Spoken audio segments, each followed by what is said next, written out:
I think you'll see quite a few interesting insights as we talked about energy efficiency being the initiation, in our view, of energy transition. And all three panelists will give you their perspective and the journey they've been on. So our first speaker, Ben Myers with Boston Properties. An engineer and certified energy manager, background in green building development, building commissioning, and sustainability reporting. Ben will talk to us about Boston Properties' sustainability goals, energy efficiency goals, and we are looking forward to seeing how they innovate around energy transition and the revolution going forward. So with that, please help me welcome Ben. Thanks, Sion. So I woke up this morning and I was going to run through this presentation with my wife as the audience, which I normally do. I was like, hey, I got this great idea. I'm going to wear a Red Sox t-shirt underneath my coat and my shirt, and I'm going to get undressed, and she's like, nobody wants to see that. So you can thank her for sparing you that visual. I am Ben Myers. I'm the Sustainability Manager at Boston Properties. I am going to talk about energy management, and I wanted to thank Sion and ENGIE for having us here today. I think the customer focus is a huge change in what we've seen. I urge our teams not to use the word tenant. We happen to be a landlord. I think the use of customer instead of ratepayer is the same sort of paradigm shift, and I think it's a wise one to make. So we're in Boston. This is a local word. I don't know if you've seen it, wicked. I actually was walking in from the bathroom and someone said, it's wicked nice out. But today I'm going to talk about a wicked problem. And a wicked problem is actually a known term in the environmentalist movement. It's a social or cultural problem that is difficult or impossible to solve for these reasons. We have incomplete or contradictory knowledge. The number of people and opinions involved is just too great. You've heard the term paralysis by analysis, that sort of thing. There's a large economic burden associated with solving the problem, or this problem is so interconnected with other problems that it makes it insurmountable to solve. This is one of those problems, and we're talking about climate change. And anthropogenic, that's human-caused greenhouse gas emissions, are up over 400 ppm in our atmosphere. And what's happening is, on the lower left, it shows temperature rise over time, and on the right we have emissions, and you see this correlation with temperature rise and the Industrial Revolution. Really not going to debate the facts today. We do have consensus from 250 scientists in 39 countries. And this is a wicked problem. And why is it a wicked problem? It's because of sea level rise. In Boston, we're a vulnerable coastal city. And by all accounts, at the rate of temperature rise through the end of the century, the sea level rise could go anywhere from 3 feet above the current levels to anywhere up to 6 feet, and I've seen as high as 10 feet. A lot of people are working on gaining more certainty around this phenomenon, and that's really gets back to the wicked problem part of it. This uncertainty, the knowledge part, the opinions. There's a lot of differing opinions on what's going to happen, when it's going to happen, how it's going to happen. And groups like Sasaki have done a tremendous amount of work. And you can go to this website, the Sea Change Boston website by Sasaki, and start playing around with the tool. I've got the yellow "You Are Here" icon over Fenway Park, and this is what 6 feet of sea level rise looks like around the year 2100. We'd be screwed. But we have solutions to these wicked problems, and we have the ability to act to solve these wicked problems together. And I'm happy that ENGIE has brought together this group of energy thought leaders today to think about these problems and what we're doing as our organizations to tackle them.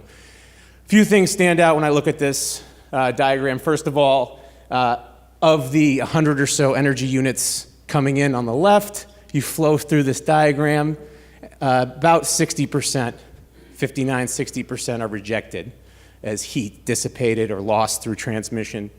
It's a very inefficient system. And in the commercial side, the second pink box down on the right, About 35% of the energy in the commercial sector is lost.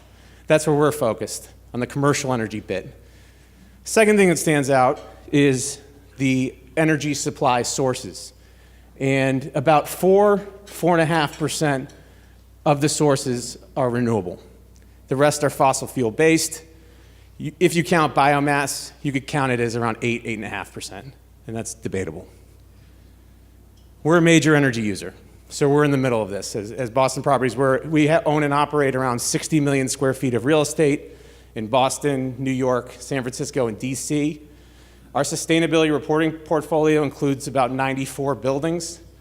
Those 94 buildings use around 650,000 megawatt hours of electricity every year, 250 million right here in the Boston region, kilowatt hours. Our Energy Star score is 77.4. That's a metric we use. We use Portfolio Manager. I'll talk a little bit about that. Our site energy use intensity is 81.9 kBTU per square foot, a common metric of energy performance. And we measure year-over-year like-for-like improvements and report this out publicly. We're down 1.5%, 14 to 15. And last stat, I promise, since 2008, we've cut our energy use intensity as a company over 13%, which saves $17 million every year. It's a figure you like to bring to your president, you like to bring to your CFO. It validates a lot of the work we do to drive energy efficiency and energy conservation.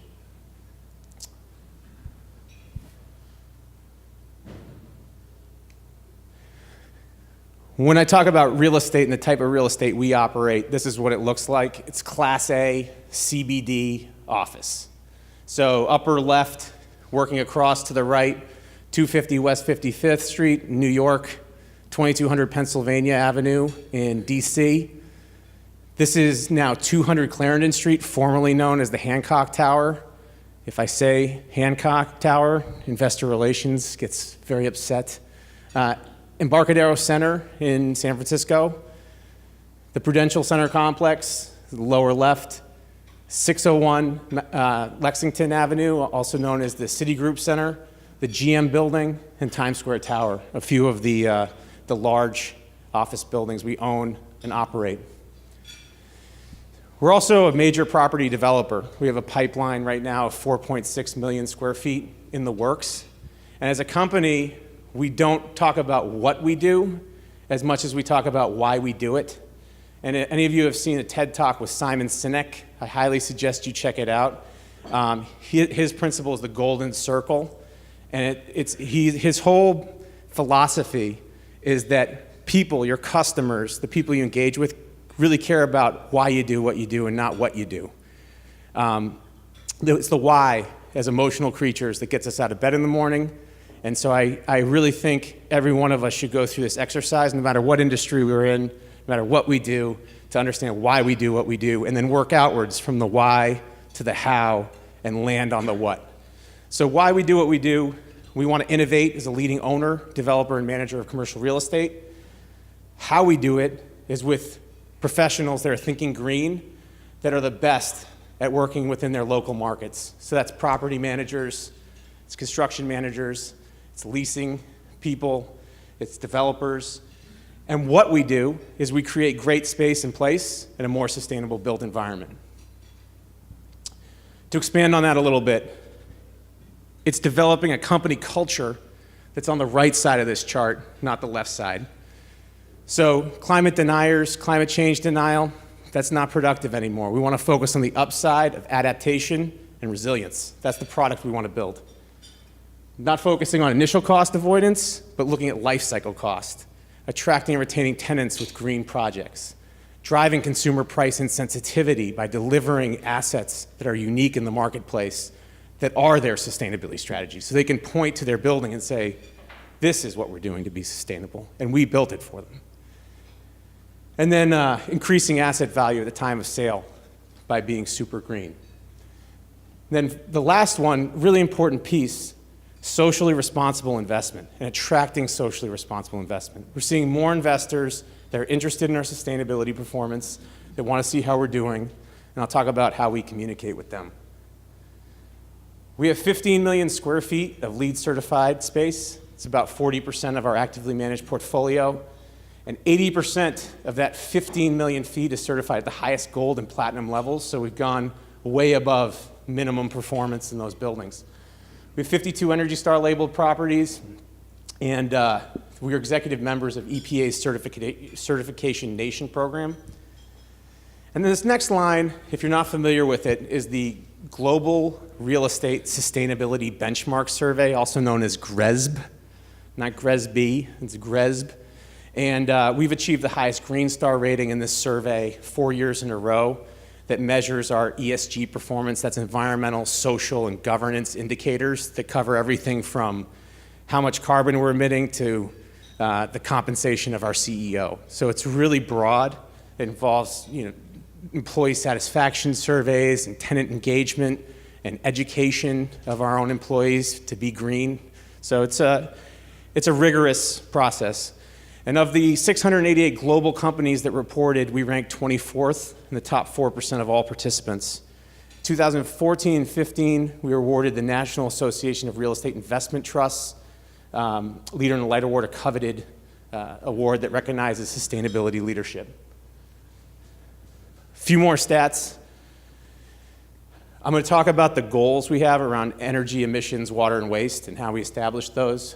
But we've reduced like-for-like energy use 6.7% in just the last 3 years, saving $9.7 million annually. We've generated more than 1,000 megawatt hours renewably on site in 2015, and a couple solar arrays we recently delivered. Reduced water use intensity 17.8% since 2008, saving about $1.7 million in annual utility costs, and we've increased our recycling rate from 36% in 2008 to 59% in 2015. We also were recognized as a green lease leader. So a big part of our energy performance and our environmental performance is based on our tenants' behavior.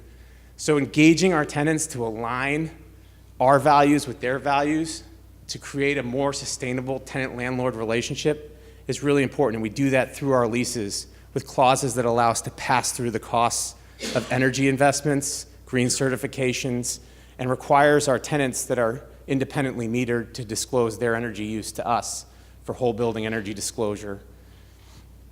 So we get a clear picture of what's happening in our buildings. The goals. We announced the goals with a press release just this past week, so this is fresh news. Our goals are a 15 by 20 energy use reduction that's intensity based.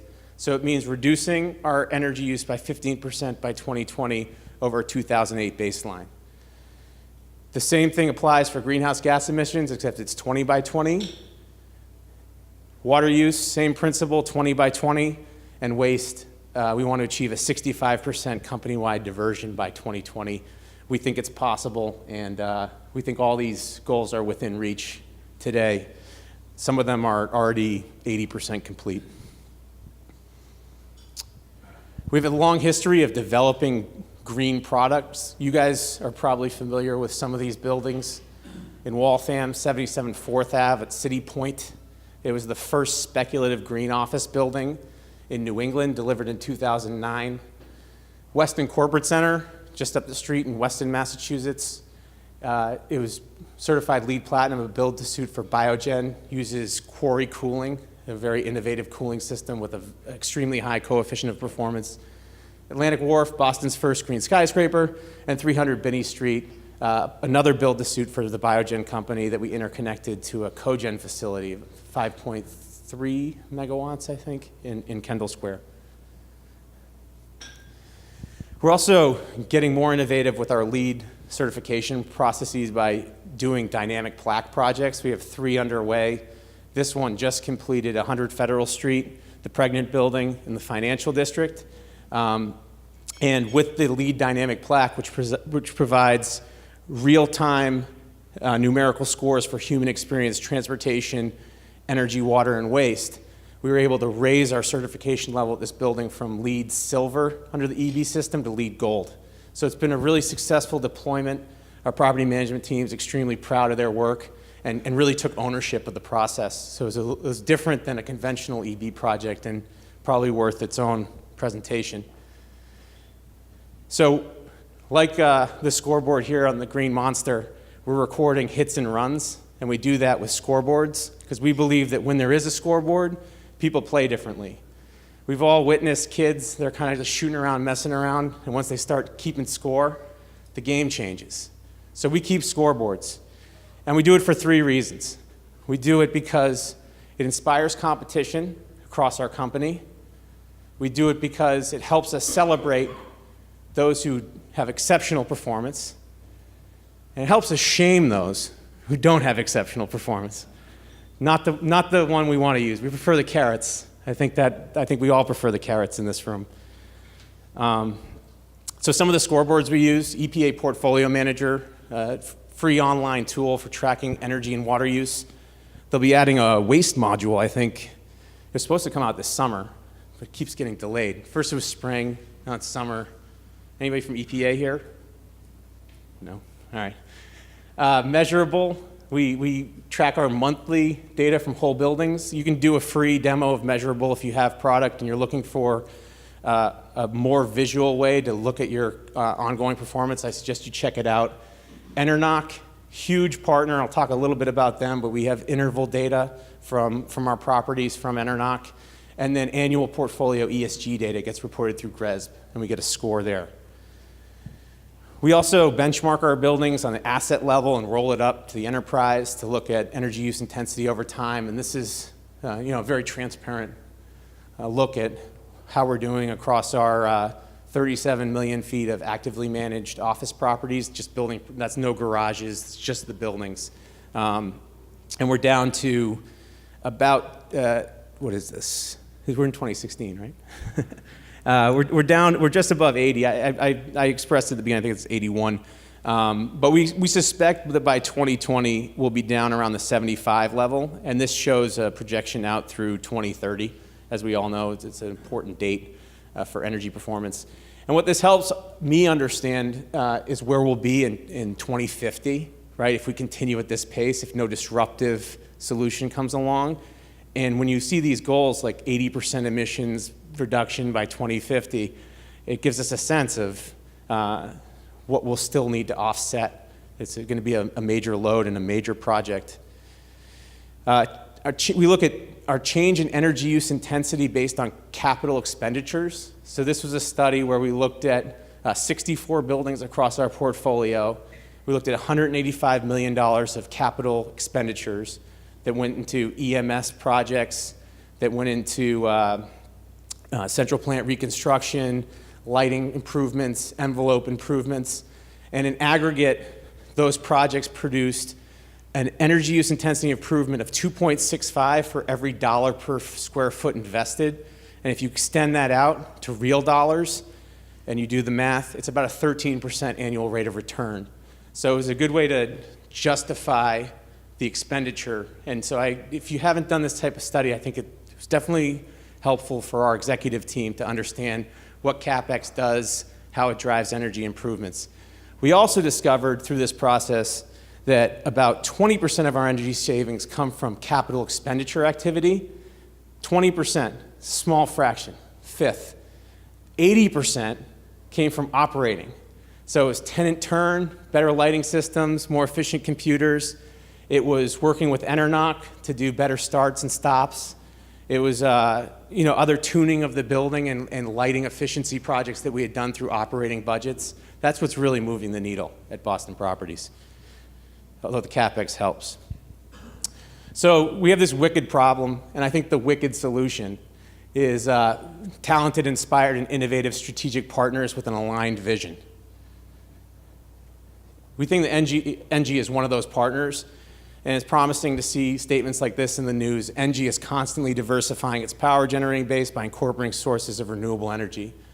We have a keen interest in increasing our percentage of renewable energy, and as of this report, which is now out of date, I think it's from 3/14, so March of 14, ENGIE's total resources, about 15% was renewable. So in addition to providing affordable and reliable energy, we want to see more of that energy become renewable, and we think one way of doing that is partnering closely with ENGIE and being a customer, a prosumer of energy, I think is a good term too. Eversource, we're going to hear from Patrick in a moment here. Huge supporter of our energy savings in the Boston region.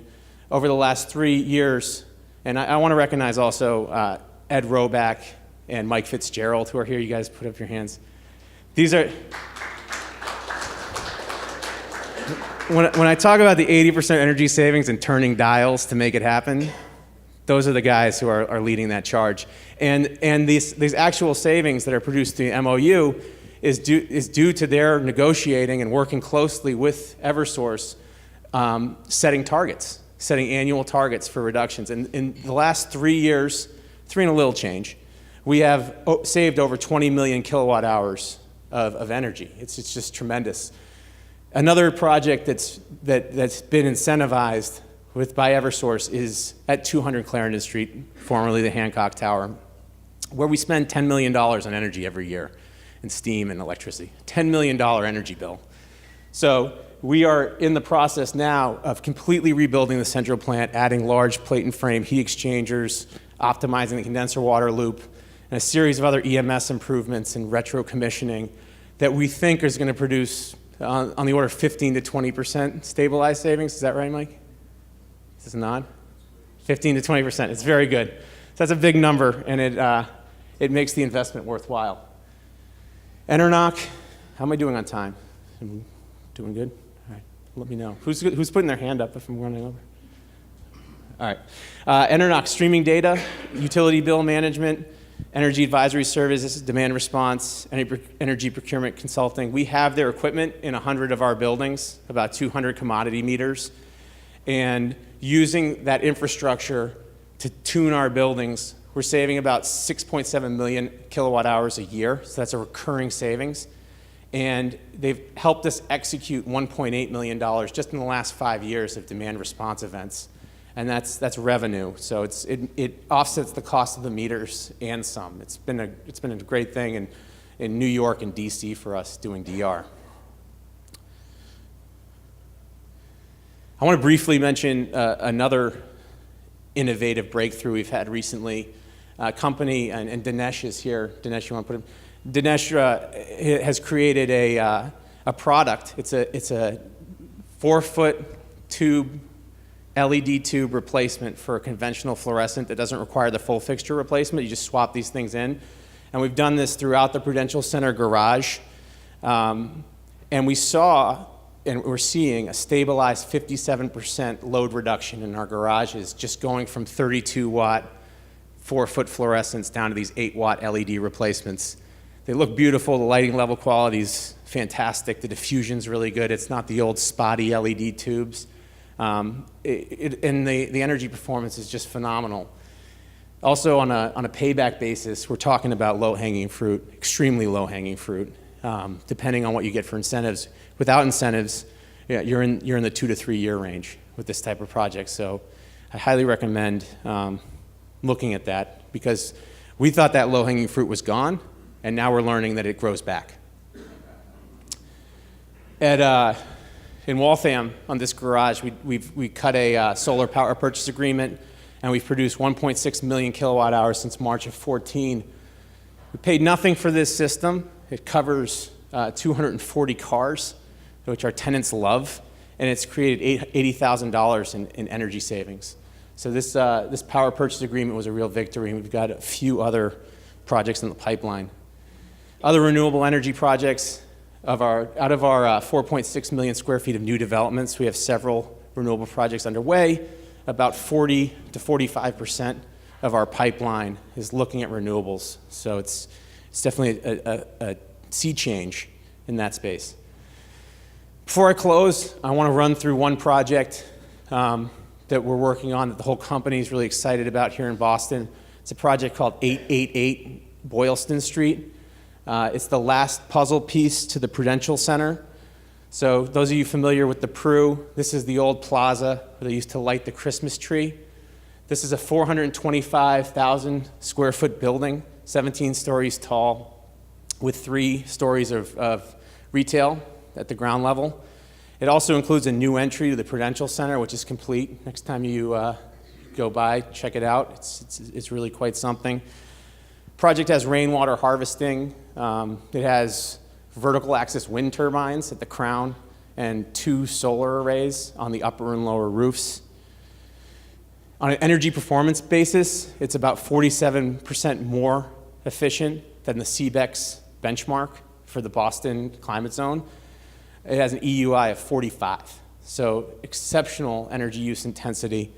And part of that is due to active chill beams and a dedicated outside air system. So we made the leap from a variable air volume, the VAV system, to chilled beams. Took some time for our teams to get comfortable with it, but we've done it. I think the next leap is radiant floors. So we're going to talk about that, I think, on the next building. But this building we've done the active chilled beams, and they produce about 40% cooling energy savings. They're just way more efficient in cooling because you're moving heat through the building using fluids instead of forced air. So it cuts down your fan horsepower dramatically. We've got high efficiency lighting, LEDs, high performance glazing, high efficiency chillers, and then heat recovery reels and the dedicated outside air system. On the water side, about a 37% water use reduction in fixtures, and 20% of the total water comes from rainwater harvested at the roof, for a total potable water reduction of about 44%. The daylight infiltration is fantastic. If any of you are brokers or in the leasing business, this 120-foot by 60-foot clear span is something special. It's a great open span. It's very flexible, highly adaptable, which feeds into our sustainability strategy, because we want this building to perform for the next 20, 40, 60, 100 years, and we don't know how it's going to be used. So you want to provide the greatest flexibility, and we believe this floor plate does that on this site. The views are spectacular, 13.6 vision glass, and the ceilings, there's no spandrel really, it just tapers away. So you have a very, very small spandrel, and you get this really breathtaking view. I think I have a rendering here of it. Indoor air quality is going to be fantastic.